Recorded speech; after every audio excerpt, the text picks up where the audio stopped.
Madrid. Una mentira bajo los focos y una reina que observa desde las sombras. Los flashes de las cámaras estallan, cegando, pero solo capturan la mentira. Ven a Arthur Lexington, el rey multimillonario de Madrid, el magnate de la tecnología y la logística, y a su perfecta esposa, Eleanor, la viva imagen de la gracia serena. Pero esta noche, esa imagen arderá. Mientras la majestuosa ciudad de Madrid duerme bajo un manto estrellado, Arthur se deslizará para encontrarse con ella, la mujer ambiciosa y embriagadora que le espera en un ático secreto. Él cree tener el control. Cree que posee a dos mujeres, una para la fachada pública, otra para su propio placer. Lo que no sabe es que, al amanecer, el rey será un peón, su imperio se resquebrajará, y lo único que le aguardará en casa será el principio del fin. ¿Alguna vez te has sentido atrapado en una jaula dorada? Esa sensación de poseerlo todo y a la vez no tener nada. Madrid, con su energía vibrante y sus noches eternas, es el escenario perfecto para un drama así. El salón de baile del Museo del Prado, adornado para una gala benéfica, era un torbellino sofocante, un perfume familiar y empalagoso de dinero antiguo y ambición desmedida. Arthur Lexington, su imagen multiplicada en 1000 copas de champán, sentía la familiar opresión en el pecho. No era ansiedad, era aburrimiento, un tedio profundo y aplastante que solo un hombre que lo tenía todo podía apreciar verdaderamente. A sus 52 años, era el amo de Lexington Innovaciones, un titán de la tecnología y la logística, cuyas palabras casuales podían hacer que los mercados se dispararan o se desplomaran. Su traje, una creación a medida de un sastre en la calle Serrano, cuyo nombre había olvidado, le parecía menos ropa y más un disfraz. Sonrió, un gesto practicado y automático, mientras un concejal de la ciudad le palmeaba la espalda con efusividad. Arthur, caballero de la prosperidad, la nueva ala del museo es un testamento a tu generosidad. Arthur se limitó a asentir. La nueva ala era una deducción fiscal, una maniobra de relaciones públicas sugerida por su equipo. Ni siquiera había visto los planos arquitectónicos. Su mirada se desvió, fijándose en su esposa, Eleanor Lexington. Ella era, como siempre, perfecta. Vestida con una elegante y sobria columna de azul medianoche, su pálido cabello rubio recogido en un moño que debió haber tardado horas en crearse. Era la esposa de sociedad consumada. Discutía patrones de aves migratorias con la esposa de un senador, su expresión de un interés educado y atento. Era hermosa de la misma manera que una estatua de mármol es hermosa, fría, impecable y absolutamente intocable. No se habían tocado verdaderamente en años. Su matrimonio era otra de sus posesiones, un activo heredado que había adquirido 25 años atrás. Era estable, predecible y completamente desprovisto de pasión. El aburrimiento era un picor, y entonces vio la forma de rascarse. Al otro lado de la sala, de pie cerca de la exhibición de la subasta silenciosa, estaba Isabella Vance. Isabella era todo lo que Eleanor no era. Era fuego y caos, una estrella en ascenso en el departamento de marketing de su propia empresa. Tenía 28 años. Su vestido era de un carmesí escandaloso y brillante que se aferraba a cada curva. Su cabello negro caía en una cascada salvaje sobre un hombro. No debería haber estado allí. Este era un evento para la junta directiva senior y sus familias. Pero Isabella tenía un talento especial para entrar en habitaciones a las que no estaba invitada. Sus ojos se encontraron. Fue una sacudida, un shock físico. Los ojos oscuros de Isabela sostuvieron los suyos, una promesa silenciosa y atrevida que ignoraba el cuarteto de cuerdas y las risas educadas. Ella no sonrió. Simplemente miró. Su mirada recorrió su cuerpo, lenta y evaluadora, antes de volver a su rostro. Una pequeña, casi imperceptible sonrisa se dibujó en sus labios rojos y carnosos. Ella sabía. Él sabía. El picor se convirtió en un rugido. Arthur sintió vibrar su bolsillo. Un mensaje de texto. No necesitaba mirarlo. Era ella. «Estoy aburrida, ¿tú no?» Navegó entre la multitud, un tiburón moviéndose en agua tibia, e interceptó a su esposa. «Eleanor, querida». Besó su mejilla. Fue como besar pergamino. «Me temo que ha surgido algo. El trato de Singapur. Tengo que hacer una llamada con Tokio. Va a ser una noche entera, me temo». Los ojos azules de Eleanor, claros y sin nubes, se encontraron con los suyos. No hubo ni un atisbo de sospecha. O quizás, pensó con una claridad súbita y escalofriante, no había nada más que sospecha, llevada tanto tiempo que se había vuelto parte de ella. «Claro, Arthur, trabajas tan duro. Le digo a William que te espere despierto». William era su chofer. «No, no seas ridícula. Tomaré un coche. Tú quédate. Disfruta de la subasta. Compra esa escultura horrible que estabas mirando». Le dio una palmada en el brazo, un gesto de posesión, de desinterés. «Es un Brancusi, Arthur», dijo ella, con la voz plana. «Sea lo que sea, cárgalo a la fundación». Se dio la vuelta, sin esperar respuesta. Sintió sus ojos en su espalda mientras se alejaba, una sensación como agua fría. Se encogió de hombros. Él era Arthur Lexington. Tenía derecho a esto. Se merecía un poco de vida en su jaula dorada. Empujó las pesadas puertas de bronce del museo, el aire fresco de la noche madrileña golpeándolo como una liberación. Sacó su teléfono, sus dedos ya tecleando el mensaje a Isabela. «Mi chofer. 10 minutos. Encuéntrame en el ático de Chueca». No vio a Isabela escabullirse por una entrada lateral. No vio a su esposa, Eleanor, de pie, perfectamente inmóvil junto a la ventana, observando cómo su coche se alejaba. Ella no parecía triste, no parecía enfadada. Simplemente observaba, su expresión tan tranquila y plácida como un lago helado. Luego, lentamente, levantó su propio teléfono y hizo una llamada. «Marcus», dijo, su voz tranquila pero resonando con autoridad absoluta. «Va de camino a verla. Es el momento. Ejecuta el plan. Ahora». ¿Qué crees que sintió Eleanor en ese momento? ¿Traición? ¿Resignación? ¿O algo más oscuro y calculado? Déjame tus comentarios y dime tu opinión. El ático de Chueca era el monumento de Arthur a su propia hipocresía. No figuraba en ninguna de sus listas de activos oficiales. El contrato de alquiler estaba a nombre de una sociedad fantasma, que a su vez era propiedad de otra sociedad fantasma, una intrincada red de entidades legales diseñada para ser impenetrable. Era elegante, moderno y estéril.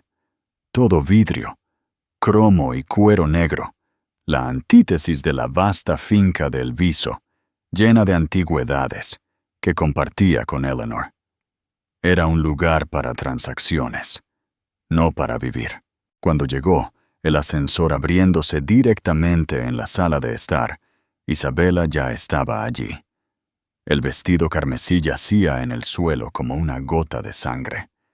Llevaba una de sus propias camisas de seda, desabrochada lo suficiente. y nada más. «Te has demorado», murmuró ella, caminando hacia él. Olía a perfume caro y a algo único de Isabela. Un aroma cobrizo y eléctrico que siempre le hacía palpitar el pulso. «La vieja guardia. Hablan», gruñó él, quitándose la chaqueta. Ya estaba olvidando el salón de baile, olvidando a Eleanor.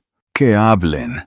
Ella le pasó los dedos por el pelo, un gesto tierno y posesivo a la vez. «Son dinosaurios. Tú eres un león.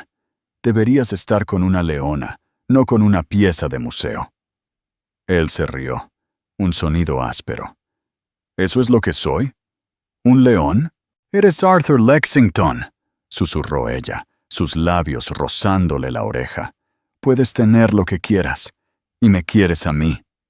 Y así era. Quería su ambición, que le parecía mucho más honesta que la plácida aceptación de Eleanor.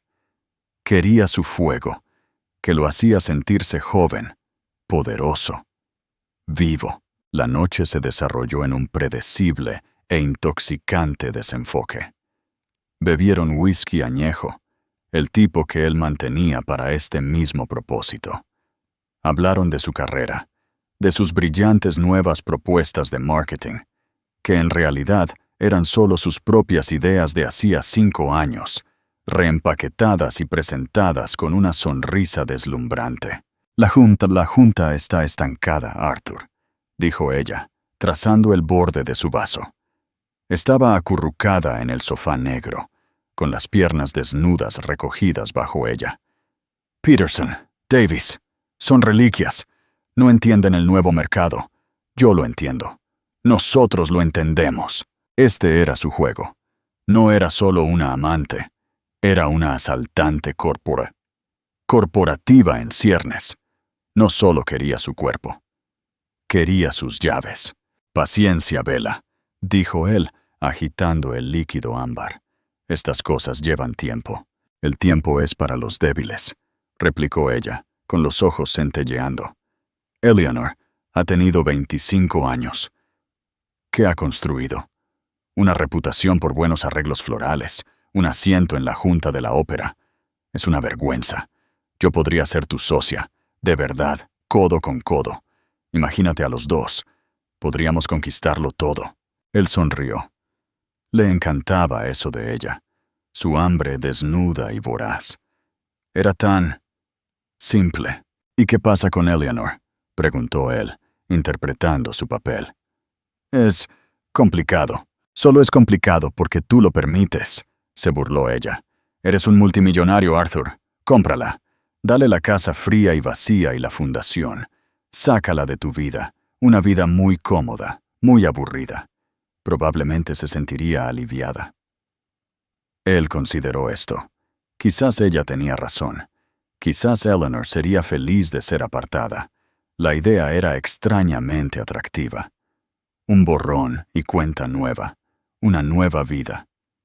Él e Isabela, la nueva pareja poderosa. Algún día se encontró pensando. Quizás algún día. «Estás presionando demasiado», dijo él, dejando su vaso.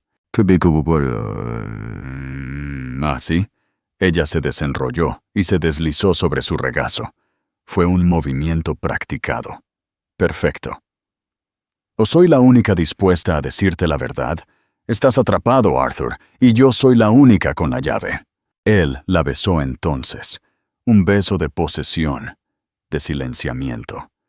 Él tenía el control. Él era el león. Él estaba pagando por este ático, este whisky, esta camisa. Estaba comprando su tiempo, su ambición, su fuego. Era una transacción simple, limpia. Era un tonto. No. Notó cómo sus ojos, incluso mientras ella le devolvía el beso, eran fríos y calculadores. No sabía que sus brillantes ideas de marketing eran solo el cebo. No sabía que, durante los últimos 6 meses, ella había estado copiando cuidadosa y meticulosamente archivos del servidor privado. No era solo ambiciosa, Era una saboteadora. No estaba tratando de unirse a su imperio. Estaba construyendo el suyo propio, utilizando sus recursos como cimientos. Y ni por un segundo se dio cuenta de que su mayor aliada, la persona que primero la había guiado discretamente hacia los códigos de acceso al servidor de Arthur, era el mismo hombre al que su esposa acababa de llamar. Marcus Thorne, el abogado de Eleanor, tenía una definición muy amplia de descubrimiento. E Isabella Vance, hambrienta de su propio trozo del pastel, era su activo más valioso e involuntario. Ella pensó que estaba seduciendo a un rey para convertirse en reina. En realidad, era solo la bufona, contratada por la vieja reina para distraer a la corte mientras el castillo era tomado. A medida que el amanecer se acercaba, pintando el horizonte de Madrid en tonos de púrpura magullado y gris, Arthur Lexington dormía el sueño profundo y sin sueños de un hombre que creía, total y completamente, en su propia invencibilidad. El sol, un ojo acuoso e indiferente, apenas comenzaba a perforar la bruma matutina cuando Arthur despertó. Sintió los punzadas familiares, un dolor sordo detrás de los ojos por el whisky, un calambre en el cuello por la almohada moderna y desconocida, y el sabor agrio del primo feo del arrepentimiento. La inconveniencia. Odiaba las mañanas después. Eran desordenadas, y Arthur Lexington odiaba el desorden. Isabella dormía, su cabello oscuro extendido sobre las sábanas blancas como una mancha de aceite. Parecía más joven, casi vulnerable. Era una ilusión. Arthur sabía que la vulnerabilidad era un arma, no un estado del ser, al menos no en su mundo. Se deslizó de la cama, sus movimientos precisos y silenciosos. Recogió su ropa del suelo, vistiéndose rápidamente. El hombre en el espejo fue un extraño por un momento, despeinado, su camisa de 5.000 euros arrugada. Parecía un hombre que había sido usado. Se alisó el cabello, se abotonó los puños y volvió a ponerse la máscara de Arthur Lexington, el titán. No dejó una nota. No la besó para despedirse. La transacción estaba completa. El viaje de regreso a El Viso era uno que había hecho 100 veces, una peregrinación sombría del pecado al santuario. Su chofer, un hombre silencioso y estoico llamado Manuel, mantenía la vista fija en la carretera. El Bentley ronroneó por la ciudad que despertaba, cruzando la línea del bullicio de Madrid al silencio opulento y pulcro de las afueras. Normalmente, en estos viajes, Arthur sentiría una sensación de satisfacción complaciente, de haber logrado manejar con éxito sus dos vidas. Él era el amo de su universo, doblegándolo a su voluntad. Pero esta mañana, algo andaba mal. El aire en el coche se sentía estático. Manuel, que solía ofrecer un tranquilo «Buenos días, señor Lexington», no había dicho nada. Simplemente había abierto la puerta, su rostro una máscara de granito. Al girar hacia el largo camino arbolado de su finca, Arthur sintió un nudo de inquietud. Estaba demasiado tranquilo. Normalmente, a esta hora, 7 a.m., los jardines estarían llenos de actividad. Jardineros cuidando las rosas antiguas de las que Eleanor estaba tan orgullosa. El personal de la casa preparándose para el día. La seguridad haciendo sus rondas. Hoy no había nada.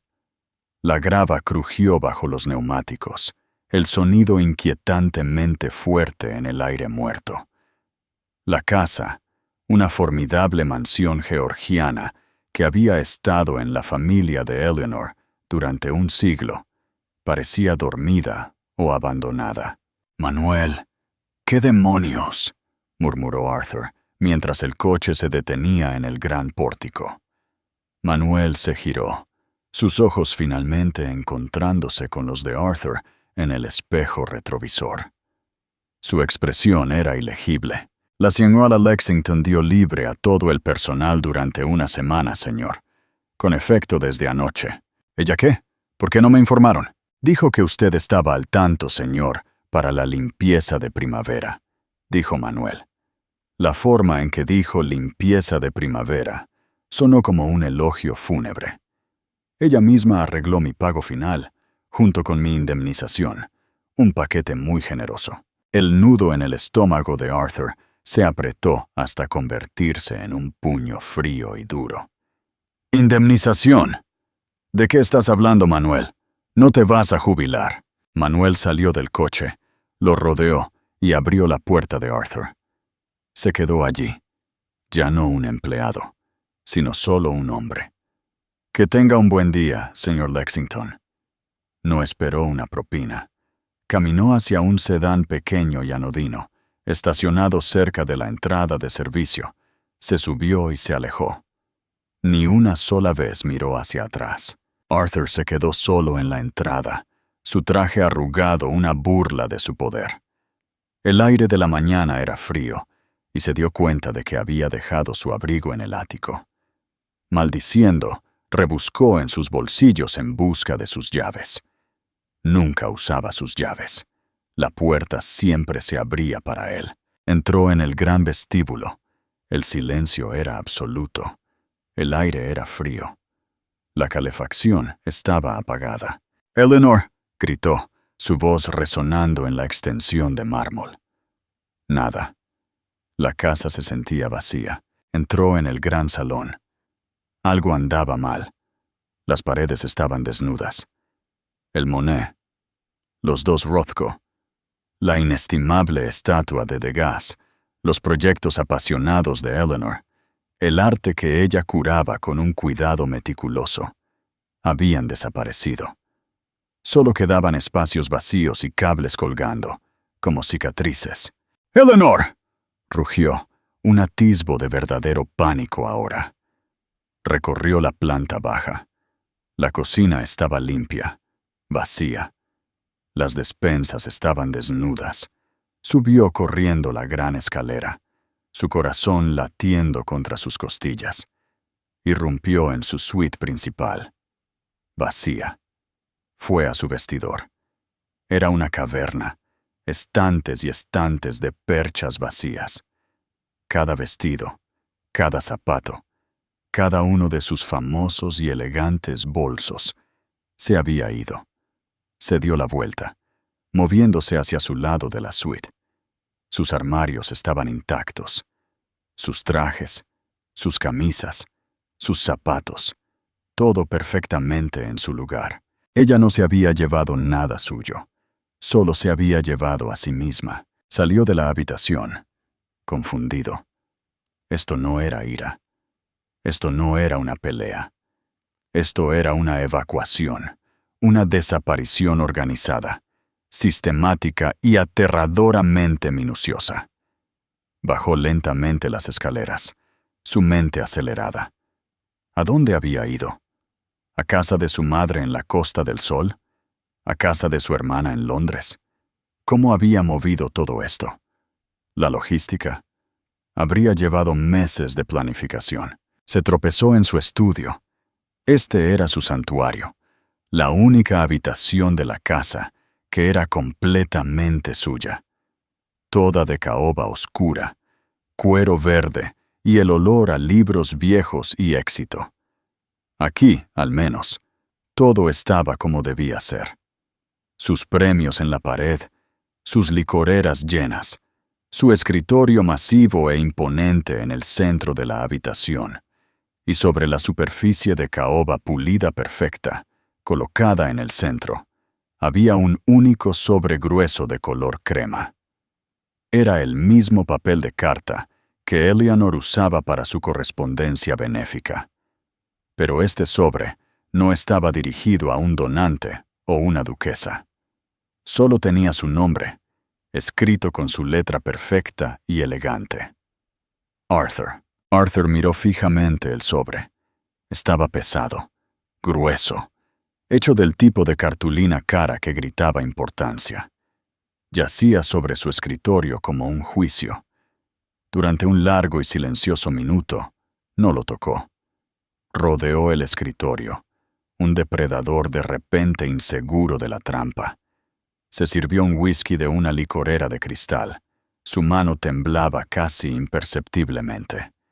Nunca bebía por la mañana. Se bebió el líquido de un trago ardiente. La quemadura lo asentó. Finalmente, agarró el sobre. No había sello de cera, ningún toque dramático. Eleanor nunca fue dramática. Ella era precisa. Lo abrió de un tirón, un gesto de poder impaciente y enfadado. Dentro no había ninguna carta, ninguna confesión manchada de lágrimas, ninguna acusación furiosa en mayúsculas. Solo había un documento legal grueso y grapado. La página superior era una portada. En el Tribunal Superior del Estado de Connecticut, Distrito Judicial de Stamford, Norwalk. Número de expediente FST-CB 25608. Lexington, Eleanor M. Demandante. Versus. Lexington, Arthur P. Demandado. Petición de disolución matrimonial. Arthur leyó las palabras, pero su mente no podía procesarlas. ¿Disolución matrimonial? Era tan clínico, tan estéril. No era divorcio, era una eliminación. Su rabia, que había sido una brasa baja y latente, explotó en un infierno blanco. ¿Divorcio? ¿Ella me está divorciando? Rompió las páginas, sus ojos buscando las palabras que entendía. Diferencias irreconciliables. Disipación de bienes matrimoniales. Adulterio. La palabra quedó suspendida en el aire. Adulterio. Adjunto a la parte trasera de la petición, había una moción separada, y detrás de eso, el anexo A. Él lo abrió. Su sangre se convirtió en hielo. Era una fotografía. No era una toma granulada de teleobjetivo de un investigador privado sudoroso con gabardina. Era una imagen nítida y de alta resolución. Era él, anoche, de pie en el vestíbulo del ático de Chueca, con el brazo alrededor de la cintura de Isabela. La estaba besando en el cuello. Su vestido carmesí era inconfundible. La marca de tiempo, impresa en la esquina inferior, decía 11:52 p.m., apenas una hora después de haber salido de la gala. Pasó la página. Anexo B. Una toma de él saliendo del mismo edificio. La marca de tiempo, 6:42 a.m. Esta mañana. Había más, docenas más. No solo de Isabela. Estaba Caroline, la azafata del año pasado, en el balcón de su hotel en Zúrich.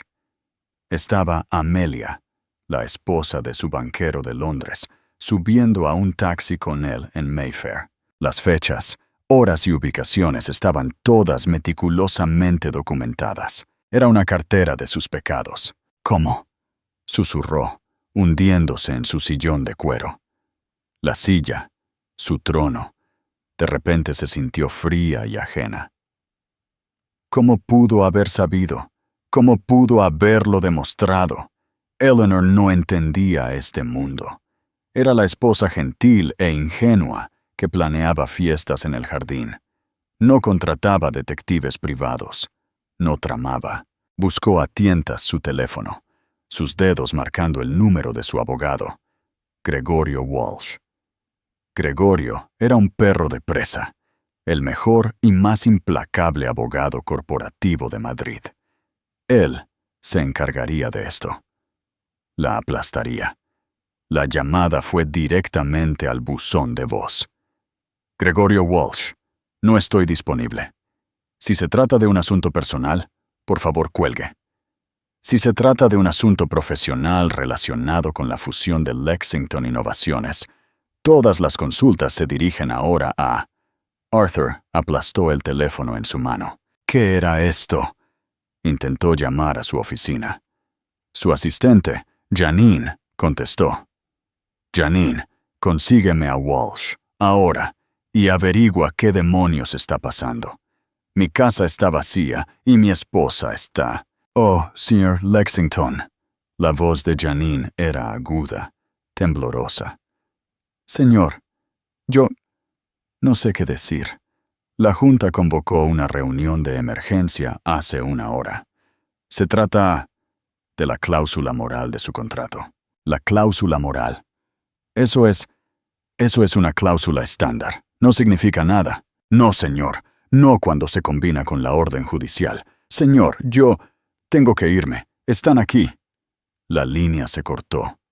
¿Orden judicial? Arthur volvió a la pila de papeles. Se lo había perdido. No era solo una petición de divorcio.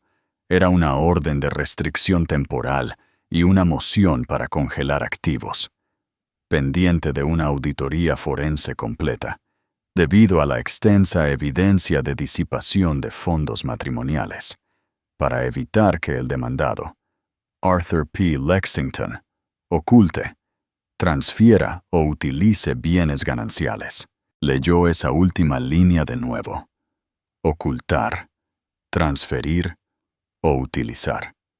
Soltó los papeles, el trato de Singapur, el que había usado como excusa anoche.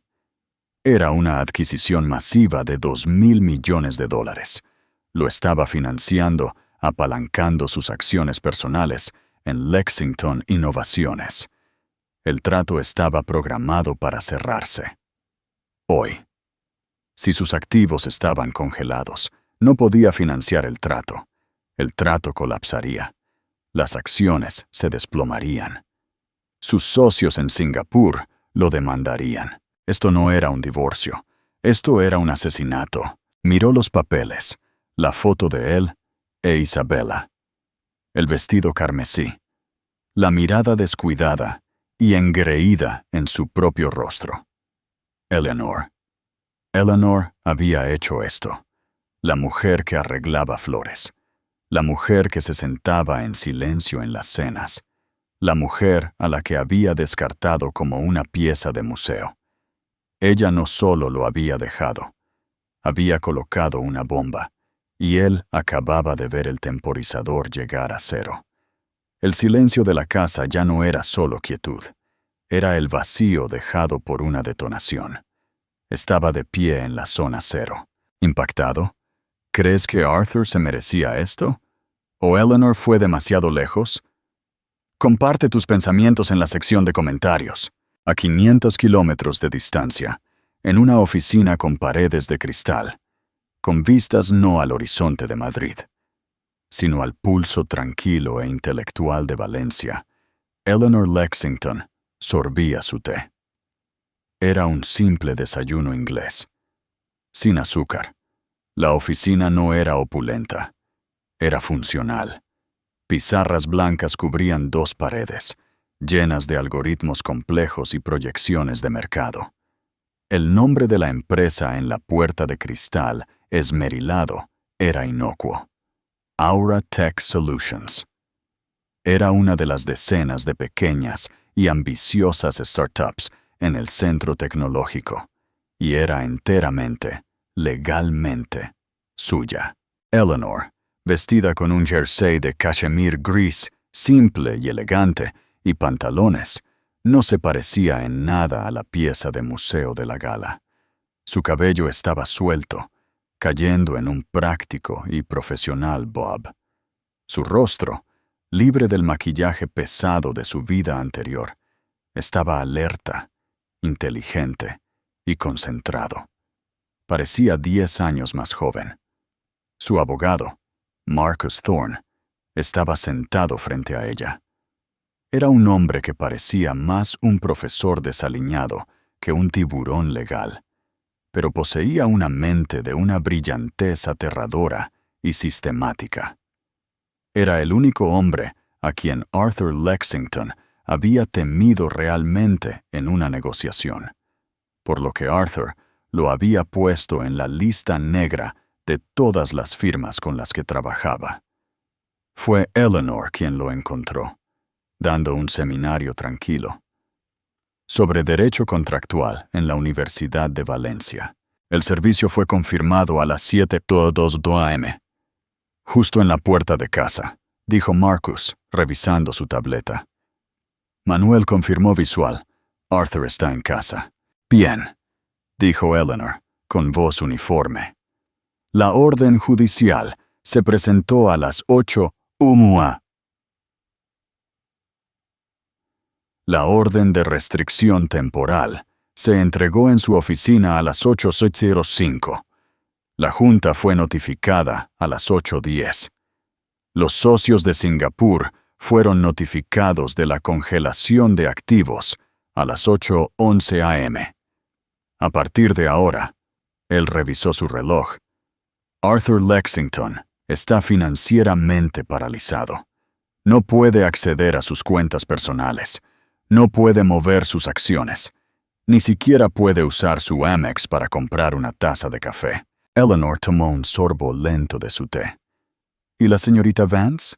Marcus se permitió una pequeña sonrisa seca. Ah, sí, el casus belli. Las tarjetas de crédito de empresa de la señorita Vance fueron desactivadas a las 8:00 am. El contrato de arrendamiento del ático de Chueca, en manos de esa ridícula corporación fantasma, fue rescindido por el propietario, quien, debo añadir, es un nuevo cliente de mi firma, por incumplimiento de contrato. Una cláusula moral, si puedes creer la ironía. En este momento, está siendo escoltada de manera educada pero firme por la seguridad del edificio. El rostro de Eleanor permaneció impasible. No sentía piedad, pero tampoco triunfo. Isabella había sido una herramienta. Nada más. Un componente predecible, codicioso y necesario en una máquina mucho más grande. Sirvió a su propósito, afirmó Eleanor. Marcus se reclinó. Debo admitir, Eleanor, esta es la exfiltración más quirúrgica que he visto en mi vida. 25 años. ¿Has estado planeando esto? ¿Cuándo empezó? Eleanor miró por la ventana. No fue un plan, no al principio. Fue una revelación, le dijo.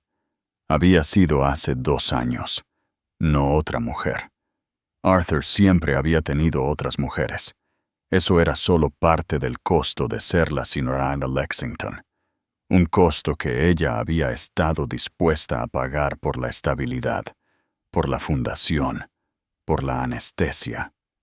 No, el momento había llegado durante una cena con su hijo, Julián. Julián, su único hijo, había estado luchando, trabajando en una pequeña startup sin fines de lucro en Valencia, tratando de construir algo real. Le había pedido a Arthur un pequeño préstamo puente. 50,000. No para comprar un coche, sino para pagar la nómina de sus 5 empleados. Arthur se había reído. Lo había hecho delante de toda la familia, en la cena de Navidad. Se había reído y lo había llamado un derrochador de su fondo fiduciario, un desperdicio, un tonto sentimental, malgastando su educación de la Universidad de IE. Eleanor había visto el rostro de su hijo desmoronarse, había visto la luz en sus ojos apagarse, y en ese momento vio a Arthur no como a su marido, sino como una plaga, una fuerza que no construía, sino que solo consumía, solo derribaba. Esa noche había abierto un nuevo portátil. Había abierto una nueva cuenta bancaria con la herencia que su abuela le había dejado, dinero que Arthur había descartado como calderilla. En secreto, había terminado el máster en ciencias de la computación que había abandonado 25 años atrás para casarse con él. No solo había estado planeando fiestas en el jardín. Había estado asistiendo a conferencias de tecnología para la fundación. No había estado comprando arte. Había estado diversificando sus activos. Aura Tech, su pequeña startup, acababa de asegurar, hace 2 días, una patente para una nueva IA de gestión logística que era revolucionaria. Estaba diseñada, desde cero, para hacer una cosa: dejar obsoleto todo el modelo de negocio de Lexington Innovaciones. Él no solo me engañó, Marcus, dijo Eleanor, con la voz peligrosamente tranquila. Me aburrió, me decepcionó. Pensó que yo era un adorno. Olvidó que los adornos solo esperan el momento adecuado para ser sacados de la caja. Ella había sabido de Isabela desde el principio. De hecho, lo había fomentado sutilmente. Se había asegurado de que el proyecto de Isabela llegara a manos de Arthur. Se había asegurado de que Isabela estuviera en la gala. Necesitaba una razón final, innegable y de cara al público. Necesitaba la cláusula de adulterio. Entonces, dijo Marcus, volviendo a sus notas. Fase 2. La Junta. Están entrando en pánico. Las acciones ya han bajado un 15% en las operaciones previas al mercado. Querrán una solución. Así es, asintió Eleanor. Y tú se la darás. Querrán comprarte. Un acuerdo silencioso y masivo. Eleanor se rió. Fue un sonido agudo y sorprendente en la tranquila oficina. Comprarme, Marcus. No tienen suficiente dinero para comprarme. No quiero su dinero. Tengo el mío. Se levantó y caminó hacia la pizarra blanca, tomando un rotulador rojo. No quiero un acuerdo, dijo, dibujando un círculo alrededor del nombre Lexington Innovaciones. Quiero la empresa. ¿Qué opinas del plan de Eleanor? ¿Es una venganza justificada o una jugada de poder calculada sin piedad? Déjanos tu opinión abajo. Y si esta historia te está atrapando, no olvides darle me gusta y compartirla con tus amigos. Arthur Lexington pasó las siguientes 48 horas en un estado de rabia primal y suspendida. Era un animal acorralado y arremetió contra lo único que podía: los muebles, su teléfono ahora inactivo y la casa vacía. Finalmente, logró comunicarse con un abogado de tercera fila de su firma, un joven nervioso llamado Pedro, que claramente estaba aterrorizado. Señor Lexington, señor, yo no puedo aconsejarle. El señor Walsh ha sido contratado por la Junta en su contra. Están citando la cláusula moral. Señor, la orden judicial es inquebrantable. Todo está congelado. Entonces descongélalo, rugió Arthur, arrojando su vaso de whisky vacío contra la pared del estudio, donde se hizo añicos, esparciendo cristales. Señor, no entiende. La jueza que la firmó es la jueza Amelia Harris, la misma contra la que ¿Mi qué? La misma contra la que su equipo hizo una campaña de desprestigio el año pasado, susurró Pedro. Ella no es una fan. Arthur sintió un sudor frío. Lo recordó. Los anuncios de mano blanda con el crimen. Él había aprobado personalmente la financiación. Eleanor, ella lo había sabido. Ella había elegido a la jueza. Esto era una vendetta. Entonces comenzaron las llamadas. No a él, sino contra él. La primera fue de Isabela.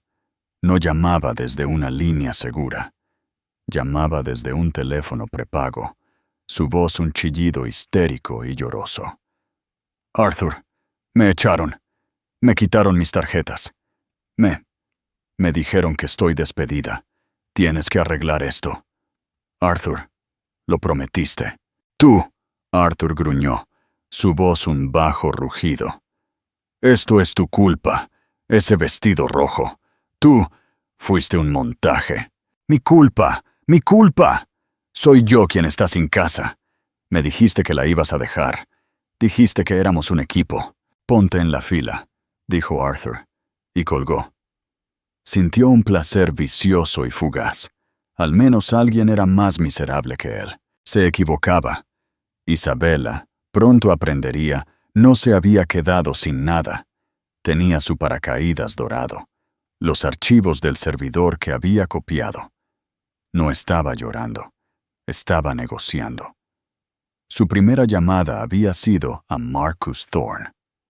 Su segunda, la historia del economista estalló una hora después. No se trataba solo del divorcio, aunque eso servía como un jugoso abrebocas de cotilleo social.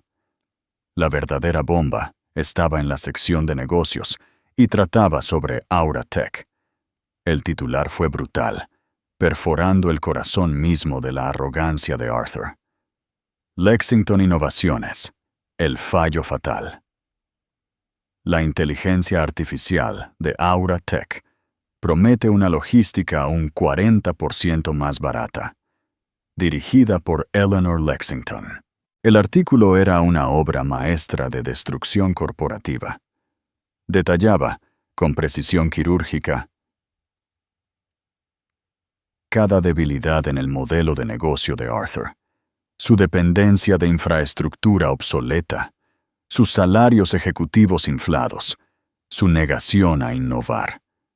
Y luego presentaba la solución. Aura Tech. Incluía citas, no de Eleanor, sino de dos de sus principales clientes con los que Arthur había cenado el mes pasado, que anunciaron que rescindían sus contratos con Lexington y firmaban nuevos acuerdos con Aura Tech. Con efecto inmediato, las acciones, que ya habían estado sangrando en la negociación premercado, ahora sufrieron una hemorragia. Cayeron un 30, luego un 40, luego un 50%. La junta directiva no solo llamó. Se reunieron. Una sesión de emergencia a través de Zoom. Arthur, marcando desde su estudio frío y oscuro, se encontró con una pared de rostros furiosos y aterrorizados. «Arthur, ¿qué es esto?», exigió Peterson, el miembro de la junta que Isabella había querido despedir. «¿Quién es esta mujer? ¿Esta Aura Tech?» «Es mi esposa», dijo Arthur, las palabras sabiendo a ceniza. «No es nada. Es un proyecto de vanidad. Un pasatiempo». «¿Un pasatiempo?», chilló otro miembro de la junta. «Su pasatiempo acaba de costarnos $4,000 millones en capitalización bursátil. El trato de Singapur está muerto. Nuestros prestamistas están exigiendo nuestras notas. Nos enfrentamos a una crisis de liquidez». «Lo arreglaré», gritó Arthur. Yo presentaré una contrademanda. Yo... «No harás nada», una nueva voz interrumpió. La voz era tranquila, mesurada y familiar. Marcus Thorne. «Caballeros, disculpen la intrusión. Mi nombre es Marcus Thorne y represento el interés mayoritario en este asunto». «¿Qué? ¿Tú representas a Eleanor?», escupió Arthur. «No, Arthur. Represento a Aura Tech. Y a partir de las 9 de la mañana de hoy, Aura Tech ha adquirido», saboreó la palabra, «la deuda pendiente de sus socios de Singapur. Estaban en apuros. Nosotros no. También adquirimos las participaciones de varios de sus inversores institucionales más ágiles que vieron el futuro.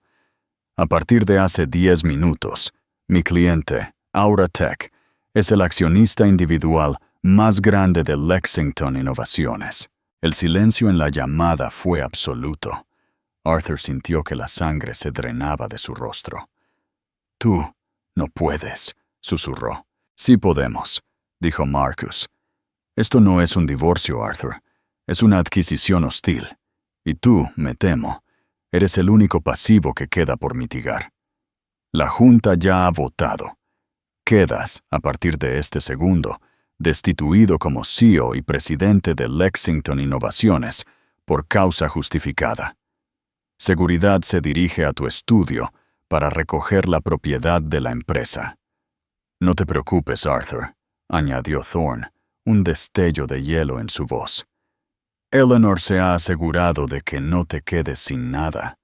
Te quedas con la casa, ambas, y la fundación, ya sabes, para tu limpieza de primavera. La llamada finalizó. Arthur se quedó mirando su propio reflejo pálido y horrorizado en la pantalla oscura. El imperio que había construido, del que se había jactado, el que había apalancado para alimentar sus apetitos, se había ido, y la mujer que había ignorado durante 25 años era ahora, literalmente, su jefa. Sitya, ¿creías que el plan de Eleanor iba solo de dinero? La verdadera venganza corporativa tiene un sabor mucho más amargo que la simple transferencia bancaria, ¿verdad? Si estás asombrado por este giro, deja un emoji de para la reina Eleanor en los comentarios. 6 meses después, el mausoleo de El Viso. La reunión final no tuvo lugar en un tribunal. Tuvo lugar en la sala principal de juntas de la Torre Lexington Innovaciones, una sala que una vez había sido el templo personal de Arthur. Ya hacía 6 meses desde la detonación. Los 6 meses habían sido clarificadores. La prensa había sido brutal. Isabella, en una entrevista reveladora por la que se le pagó una suma considerable y no revelada, lo había pintado como un monstruo manipulador, mientras que simultáneamente se presentaba como una protegida brillante y agraviada. Ahora era la directora de Vance Media, una firma de consultoría financiada, Arthur sospechaba, por su acuerdo con Thorne. Arthur era un paria. Sus amigos, sus aliados, los aduladores que habían llenado sus fiestas, todos se desvanecieron. Se quedó en la mansión del Viso, que ya no era un hogar, sino un mausoleo. El personal se había ido. El arte se había ido. La vida se había ido. Tuvo que aprender a usar la cafetera. Se había visto obligado a vender su jet, sus coches, su colección de relojes, todo para pagar los asombrosos honorarios legales e impuestos sobre la miseria de acciones que Eleanor le había permitido conservar. Ya no era un multimillonario. Era, para sus estándares, un mendigo, un simple multimillonario atrapado en una casa que no podía permitirse calentar. Hoy era la firma final, los documentos que formalizarían la fusión de Auratech y Lexington Innovaciones, instalando a Eleanor como la CEO indiscutible de la nueva entidad combinada. Fue conducido a la sala de juntas por un guardia de seguridad que no reconoció. La sala estaba llena. La antigua junta, su junta, estaba allí, luciendo avergonzada y aliviada. Eran supervivientes. Y a la cabecera de la mesa, en la gran silla de cuero que él había encargado, estaba Eleanor. No era la mujer de la gala. No era la esposa de la mansión. Ella estaba radiante, vestida con un traje de sastre de color zafiro elegantemente cortado, su cabello corto y con estilo. Se estaba riendo de algo que Marcus Thorne había dicho. Parecía vibrante, poderosa y feliz. Cuando lo vio, su risa no flaqueó. Su sonrisa no se apagó. Simplemente asintió. Un gesto de reconocimiento educado, como si él fuera un asociado junior trayendo café. Arthur, gracias por venir. Por favor, siéntate. Ella señaló una silla en el extremo más alejado de la mesa. Él se sentó. El bolígrafo fue colocado frente a él. Esta es la transferencia final, en términos de negocios, dijo Marcus. Renunciarás a tu último asiento restante. Cederás tus derechos de voto y firmarás un acuerdo exhaustivo de no competencia y no divulgación de 5 años. ¿Un acuerdo de no competencia? La voz de Arthur era un graznido oxidado. ¿Con qué voy a competir? No tengo nada. Es una formalidad, dijo Eleanor, su voz suave y fuerte. Era la voz de una CEO. Estamos protegiendo la marca. Mi marca. Él la miró. Realmente la miró. Por primera vez en una década, la mujer tranquila y elegante con la que se había casado, se había ido. En su lugar estaba esta emperatriz, esta arquitecta. ¿Por qué?, susurró, la única pregunta que lo había atormentado. ¿Por qué todo esto? ¿Por qué no simplemente tomar la mitad e irte? Eleanor se inclinó hacia adelante. Toda la sala se esforzó por escuchar. ¿Por qué, Arthur? Nunca entendiste. Nunca se trató del dinero. Yo tenía dinero. Se trató del desperdicio. Desperdiciaste todo. Desperdiciaste tu talento. Desperdiciaste tu potencial. Desperdiciaste mi tiempo. Ella empujó los papeles hacia él. Construiste un imperio sobre una base temblorosa y egoísta. Yo solo estoy renovando. Y el primer paso, le dedicó una pequeña sonrisa de lástima, es sacar la basura. Su mano tembló. Pensó en su orgullo. Pensó en luchar. Pero estaba tan cansado. Y estaba, por primera vez en su vida, derrotado. Total y completamente. Cogió el bolígrafo y firmó su nombre. La última vez que Arthur Lexington significaría algo en esa sala. Se puso de pie, un fantasma en su propia vida, y salió de la sala de juntas. Nadie se despidió. Mientras esperaba el ascensor, lo escuchó. Un sonido que no había oído en años. Era risa. Risa brillante, genuina, a todo pulmón, proveniente de la sala de juntas, viniendo de su esposa. Las puertas del ascensor se abrieron, y Arthur Lexington entró, presionando el botón de la planta baja. La conclusión significativa.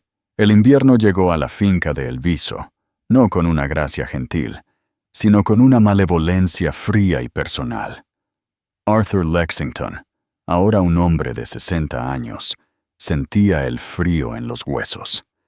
Había pasado un año completo desde la firma, un año desde que había dejado de ser el Arthur Lexington, y se había convertido simplemente en Arthur. La mansión era una tumba.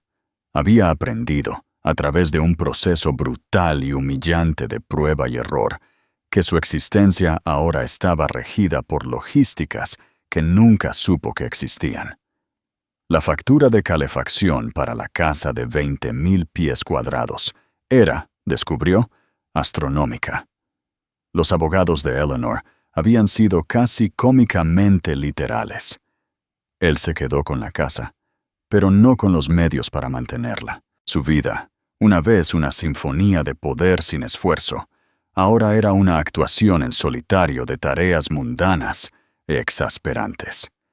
Vivía en 2 habitaciones, la vasta cocina de calidad profesional, donde ahora conocía íntimamente el olor a tostadas quemadas y café instantáneo, y su estudio de caoba. Había instalado un catre. Dormir en el dormitorio principal, el que una vez había compartido con Eleanor, era imposible. Ya no era suyo. Era un museo de su fracaso. Sus días eran un borrón de tiempo vacío. Se despertaba, se preparaba su propio café. Y luego, ¿qué? Se sentaba en su escritorio, el mismo desde el que una vez había comandado miles de millones, y ahora usaba para navegar por Internet, en un portátil lento y de consumo. Su American Express Platinum era una reliquia. Ahora poseía una simple tarjeta de débito plateada de un banco nacional, con un límite diario que una vez le habría parecido cómico. Era, para cualquier estándar normal, todavía un hombre rico. La miseria de acciones que Eleanor le había dejado, después de todo, estaban en su nueva y pujante empresa. Lex Aura, el nombre de la entidad fusionada. Esta era su crueldad final y más exquisita. Estaba encadenado a su éxito. Para financiar su propia existencia sombría, tenía que verla prosperar. Cada vez que pagaba sus comestibles, estaba, en esencia, cobrando un cheque escrito por la mujer que había descartado como un adorno. Su aislamiento era absoluto. Los amigos que una vez habían luchado por una semana en su yate eran ahora figuras desvanecidas. Había intentado, en los primeros meses, llamarlos. Sus asistentes, antes deferentes, eran ahora escudos educados e impenetrables. El señor Peterson está en una reunión. El señor Davis está de viaje. Nunca devolvieron la llamada. Era un fantasma. Un martes, la humillación se hizo tangible. Tuvo que ir al supermercado.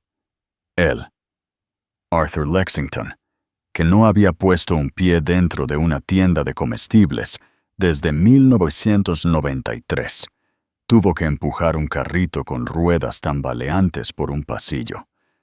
Llevaba un viejo polo y pantalones, la única ropa que no se sentía como un disfraz. «Sir Lexington», graznó una voz. Se giró. Una mujer, alguien que vagamente reconoció del club, lo estaba mirando. Su carrito estaba lleno.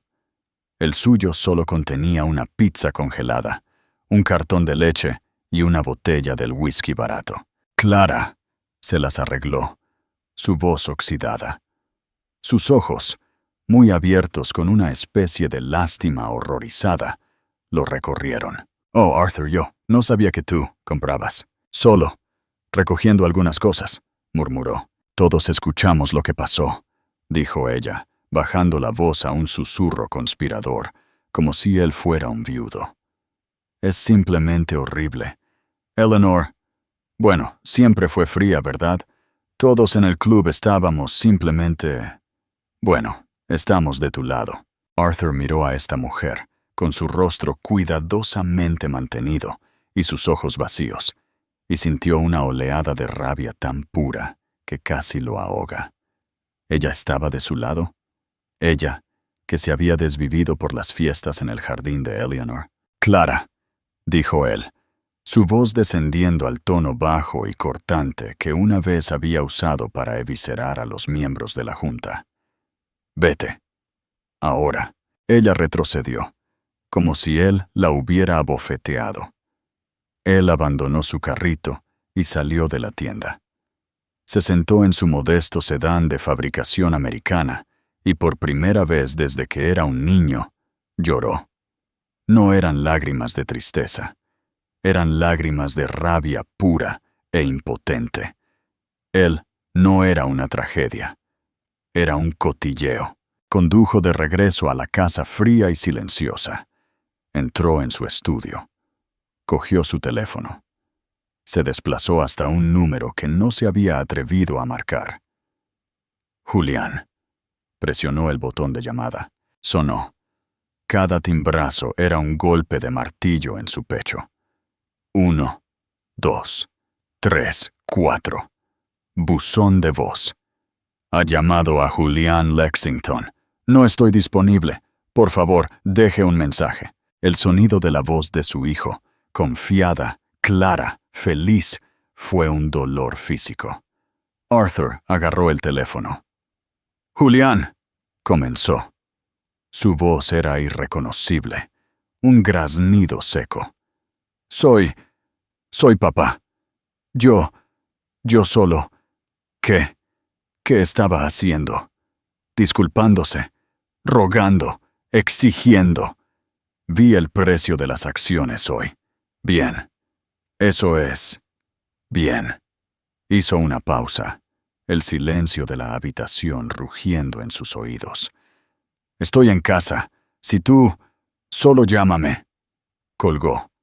Sabía, con una certeza que se asentó en su estómago como un bloque de hielo, que su hijo nunca le devolvería la llamada.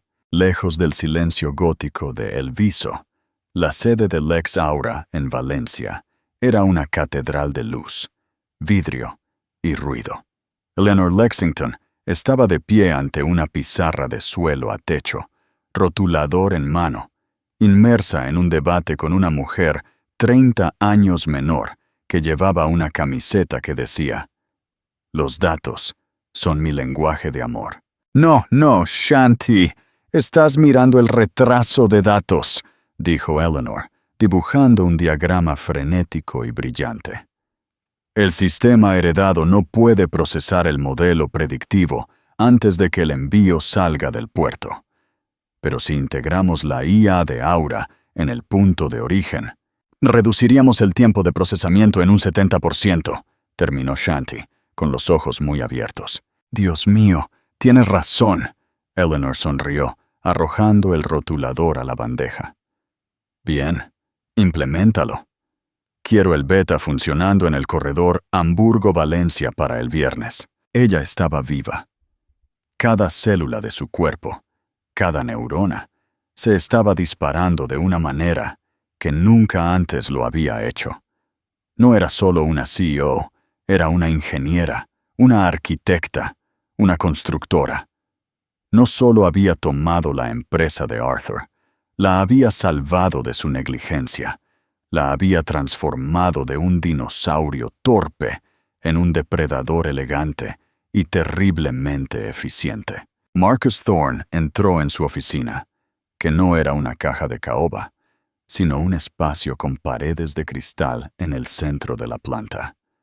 «Julián está aquí», dijo, sonriendo. El rostro de Eleanor se iluminó, un resplandor genuino e indefenso que la transformó.